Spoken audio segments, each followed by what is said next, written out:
नमस्कार विद्यार्थी मित्रों, कक्षा 5 में आज हम काव्य 14 हम भारत की शान है।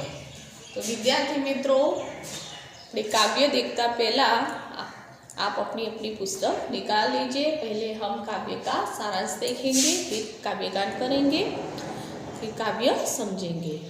तो विद्यार्थी मित्रों देखिए, बच्चे देश का भविष्य है, वे हमारे देश की शान है।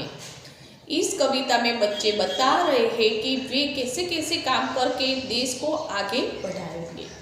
विद्यार्थी मित्रों के अहींया जे बाळक ઉપર આખી કવિતા છે, બરાબર। તો એ બાળકો જ આપણા દેશનું ભવિષ્ય છે। તમે વિચાર કરો કે આપણે કે જે આપણી પેઢી, બરાબર, જેમ કે તમે દેખો બાળક જ આગળ, જો બાળક દરેક રીતે હોશિયાર થશે તો આપણે જે આપણો દેશ છે એ પ્રગતિના પંથે જશે, બરાબર વિદ્યાર્થી મિત્રો। તો હવે અહીંયા જે બાળકો જે છે એ આપણા દેશની શાન છે, શાન યાની કે પ્રતિષ્ઠા છે, બરાબર। આપણા દેશનું ગૌરવ છે કે બાળકો, અને એ ફૂલ જેવા છે, અને બરાબર બાળકને જે રીતે તમે વરાપ વાળશો એ રીતે બાળક વળશે, બરાબર। જેમ કે તમે દેખો કે ઘડો હોય, ઘડાને આપણે જ્યારે ઘડાને આકાર આપીએ ને, બરાબર, તમે દેખજો કે કુંભાર જ્યારે ઘડો બનાવશે ને તો એને ટીપશે આજુબાજુથી, એને એ ટીપીને એનો આકાર બનાવશે, બરાબર। એટલે અહીંયા જે બાળક છે એ બાળકને તમે જે રીતે એને વળાંક વાળશો એ રીતે વળશે। એટલે અહીંયા જે બાળક પ્રગતિના પંથે જવા માંગે છે, બરાબર, ને આપણે જેમ જેમ બાળકને માર્ગદર્શન આપીશું બાળક એટલું જ પ્રગતિના પંથે જશે, બરાબર। તો અહીંયા જે બાળક ફૂલ જેવા છે, હવે ફૂલ હોય તો ફૂલમાં આપણે પાણી નાખીએ, બરાબર, નાખતા રહીએ, એને ખાતર આપતા રહીએ તો ફૂલ જે છોડ હોય એ મોટો થાય, બરાબર, એના પર ફૂલો આવે, બરાબર। તો એ અને જો ફૂલમાં આપણે જે આપણું જે કુંડું હોય એમાં પાણી ના નાખીએ તો ફૂલ શું થઈ જાય, મુરઝાઈ જાય। એમ બાળકોનું જે બાળક છે તો બાળકનું જે ઉછેર છે, બરાબર, આપણે દેશના એક ભવિષ્ય છે, બરાબર, દેશના નાગરિકો છે, દેશના એક ભવિષ્ય છે।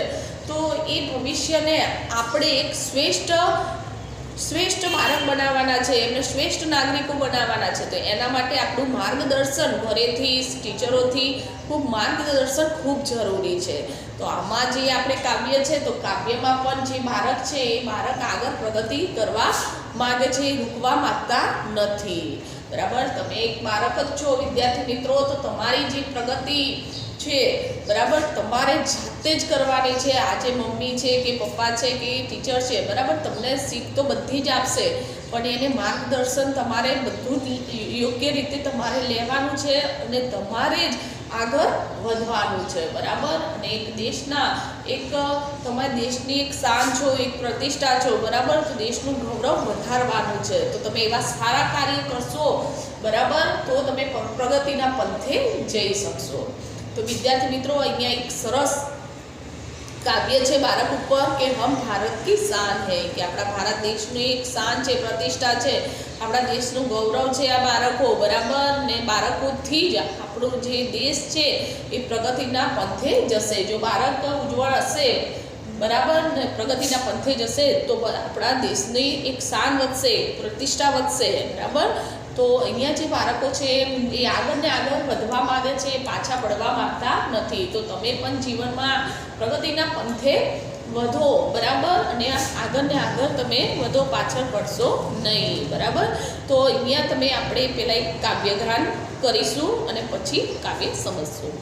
તો વિદ્યાર્થી મિત્રો, પુસ્તક में देखिए, नन्हे नन्हे हमें न समझो, हम भारत की शान है, हमसे ही है धरती सारी, फैला यह आसमान है, फूल है हमें इस बगिया के, खुशबू फैलाना काम है, नन्हे नन्हे हमें न समझो, हम भारत की शान है, बढ़ चढ़ कर आगे जाएंगे, करते काम महान है, नन्हे नन्हे हमें न समझो, हम भारत की शान है, ऊंचे ही उठते जाना है, आगे ही बढ़ते बढ़ते जाना है, बढ़ी चलेंगे नहीं रुकेंगे, हम भारत की शान है।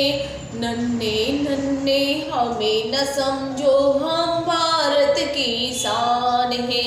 तो विद्यार्थी मित्रों, काव्य તમારે ગાન કરવું ખાસ જરૂરી છે। જેટલી તમે કાવ્ય ગાન કરશો એટલે તમને સરળતાથી પ્રશ્નોત્તરી ફાવશે, બરાબર। કે કાવ્ય આપણે જ્યારે પાઠ સમજીએ તો એક કહાની હોય છે, તો કહાનીથી આપણે સરળ રીતે સમજી શકીએ છીએ, બરાબર।